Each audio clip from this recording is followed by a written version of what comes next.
Hey everybody, Jelly here.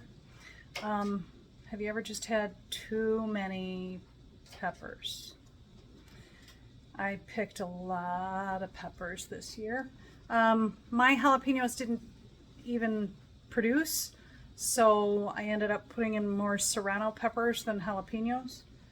And so now I have a glut of serrano peppers. And so one idea to use your peppers up, whether they're jalapeno or some sort of hot peppers, depending on how mild you want it to be, is to make cowboy candy.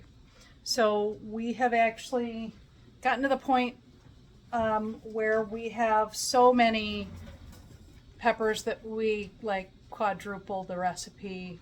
And by the way, if you have extra brine left, it's really, really good on pork chops or chicken, so it's worth saving. So what I'm doing is just topping off the serranos and gonna put them in my chopper whopper. We call this the chopper whopper. It's just a, slicer or whatever. And then we're going to create the brine. Now the brine for this recipe, because I have 15 to 20 pounds of serranos. I have a lot. So we're using 15 pounds of serrano peppers, a teaspoon and a half. Oh, thank you, honey. A teaspoon and a half of cayenne pepper. You could probably leave that out if you don't want to use it. 6 tablespoons of garlic powder, teaspoon and a half of celery seed, teaspoon and a half of turmeric, 12 tablespoons of mustard seed, 12 cups of sugar, that's a lot of sugar, and 4 cups of apple cider vinegar. So that's what the brine is, and so what we're going to do is we're going to create the brine, get that cooking, and then we're going to chop up the peppers and put it in sections and put it into hot jars. We have cleaned a few of the peppers. My wonderful husband assistant is going to help clean the others. All right, so while my brine is cooking, which is those items that I listed before, you're going to actually want to cook this for probably 15 minutes or so, just to get everything mixed together. I've been having some thick garlic powder, so it's actually clumpy, so I'm going to let it cook a little bit longer just to break up that garlic powder and get it in there. But so what I'm going to do is just throw my peppers. That's why I'm very well gloved. Whoops. Might have to rinse that one off. And throw them in this little gadgety gadget. They really don't have to be nicely sliced. I've done it in the past where we cut everything by hand and it just doesn't matter. You're going to end up putting it in the blender in the end anyway. So here we go. Oh, I bet you I should plug it in first.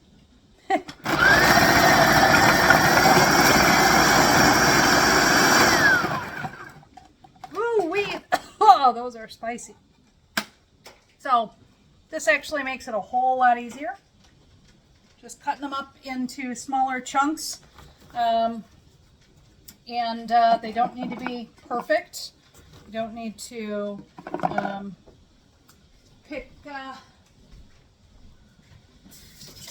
pick your prettiest slices or anything like that. You just put them in the chopper and chop them up, and then we'll throw them into the brine when we're ready to, and yeah, we'll be on our way. All right, so here are the peppers to be chopped. Here are the peppers to be cooked. Now I've got my water on boiling. I always keep a tea kettle of water boiling in the background because you never know how much water you're going to need.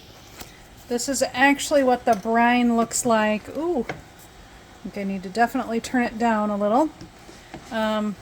Once it is cooked, it's basically, I say 20 minutes, because it'll take about 20 minutes to get there. But once you get it to boiling, you really only need to cook it for 5 minutes. I actually started out with big old chunks of garlic because my garlic somehow got some humidity in it.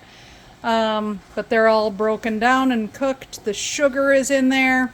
So what I'm going to do next is actually add the peppers. Now I do this in stages because it's going to take probably 5 minutes for the peppers to be ready. And I've got my jars in the dishwasher. They have 12 minutes left, so I'm going to wait just a few minutes before I put the pre-cut peppers into the lovely brine that is ready to go. All right, so there are 7 minutes left on the dishwasher, and that means I can, in my brine, which is nicely cooked and ready, I can dump my first batch of peppers in. So we're going to cook these until they sort of turn a little gray. That's kind of the way that I know that they're ready to put in the jar. So once they cook for a little while, I'm going to turn the heat back up. Once they cook for a little while, I'm going to pull out the peppers, put them into the jar, add a little bit of juice. You don't want them to be too dry, because if they're too dry, it's a little bit more difficult to make it into the dip that's so amazing. But you can use this on hot dogs. You can use this on sandwiches if you like spicy stuff on sandwiches. The way I cut them, though, probably you're going to want to use them. Oh, there's some full-size ones, so I'm going to pull those guys out because they can be re-chopped. But as you can see, most of them are slices. But once they are cooked down, we will actually jar them up, and I've got my water bath canner all boiling hot. I always put a little bit of vinegar in my water in the water bath canner. Keeps the jars from getting too foggy. I'm going to turn that down a little bit. My teapot has hot water in it, and I've turned that off. So if I need to fill the water bath canner, then I can do that. I'll have hot water for that. So, okay, so here are my peppers that have been cooking. Compare this color, which is the fresh pepper, to the grays that you're getting. So you're definitely losing a lot of color. Now I gotta turn this down because we're coming to a pretty heavy boil, and I don't want that necessarily. My dishwasher is now done. That means I'm ready to jar up some Cowboy Candy. So here we are, our Cowboy Candy is done. I'm gonna use my jelly jars because that's actually plenty to mix with a brick of cream cheese. And what I'm going to do is I'm going to siphon off a lot of the juice because I want to leave some in the pot. But then I'm going to back it up with a little juice on the back end. So I've got plenty of peppers. And so what I'm going to do is use a wet paper towel. Once I've done this, use a wet paper towel to wipe off the rim. Actually, I don't have enough in here, so I need to add just a little bit more. And it can be just brine, which is fine. Brine is fine. I'm going to add just a hair more. One of the big things that I notice is that the mustard seed doesn't break down. You can see it right there on top. I'm sorry, I'm trying not to shadow things, but the mustard seed is in there. So what I often do is after a couple of rounds, I'll add more mustard seed. It's pretty much fine. And so I will wipe the rim. I'll put a lid on, and then I will put it in the canner, which is hot and ready to go. All right. So I have processed the jars for 15 minutes. Pints are 15 minutes. Anything smaller, same time frame. So I'm ready to take them out of the canner. I actually did 2 layers. So I have lots of jars. The ones on top are fairly small, but they're actually the same size-wise. And so I didn't actually do all of the peppers that I had. I just did what I thought I could do tonight, and I ended up with 2 jars that I put in the refrigerator. My husband's friend is a super big fan of Cowboy Candy, so probably one of them will go to him, and the other, I don't know. So here, not canning them, but just putting them in the fridge. They're cooked. This is mostly brine, so we'll probably figure out something to do, maybe freeze it, because it's really good on pork chops or chicken.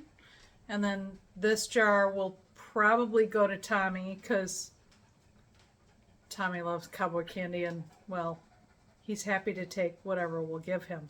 So I process the jars for 15 minutes, then let them sit process at boiling for 15 minutes, and then I let them sit for 5 minutes to prevent any sort of siphoning. And now I'm ready to take them out of the canner. My water bath canner, I always put just sort of a smidge of vinegar in there to keep the jars from getting that white sort of coating. So hopefully they'll all seal and we'll be good to go. Oh, look, the one that I didn't can just sealed. So we're all good. Alrighty then. They are all done. I'm hoping that they all seal. Most of them look like they're sealed, so we'll see what happens. So very excited. Jelly jar size. Remember, these are hotter peppers. So smaller jars is okay, because yeah, the larger jars, you need to have milder peppers in those. So think we did pretty good. And it's on a work night. I have to go to work tomorrow. I was at work today, so thankfully my husband helped, and I keep hearing the tink of jars sealing, and I think we're good to go. So have a great evening. Okay, so now we've made the Cowboy Candy. I had 1 jar of that left over that I did not, I just put it in a jar and left it in the refrigerator. And I am going to make the Cowboy Candy dip, which is really fantastic. So first thing you're going to do is take a brick of cream cheese and put it into your blender or your chopper or whatever you want to use. When I first started making this, I would actually put the cream cheese out as a whole brick and pour the Cowboy Candy over the top of it. I actually prefer to have it all mixed up, because then it actually chops the peppers even smaller, so it spreads it out and makes it, I don't know, maybe less fancy, I don't know. So if I could get this out, that would be great. And then I'm just going to take, so we're using the chopping blade, not the slicing blade, and I'm just going to mix the Cowboy Candy in here. And I'm going to need to clear off this. So this dip is pretty simple and straightforward. Brick of cream cheese and Cowboy Candy, mix it up, and we actually prefer to eat it with those thin pretzels. And I don't like to waste any of this because it's just such good stuff. And this is the hotter batch. Today I actually made another batch of Cowboy Candy with Cajun bell peppers. And so, thank you, not as hot. So these are the pretzel fins that we usually use. And I'm gonna mix this up. Oh, I better not cover my camera. Mix this up, and then I'll show you what it looks like once it's done. I gotta put this in here.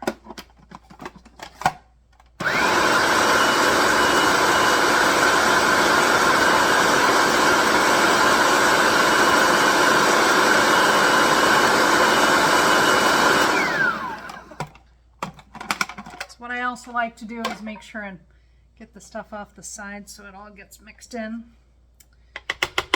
But this will have sort of a dip consistency, and it's super yummy.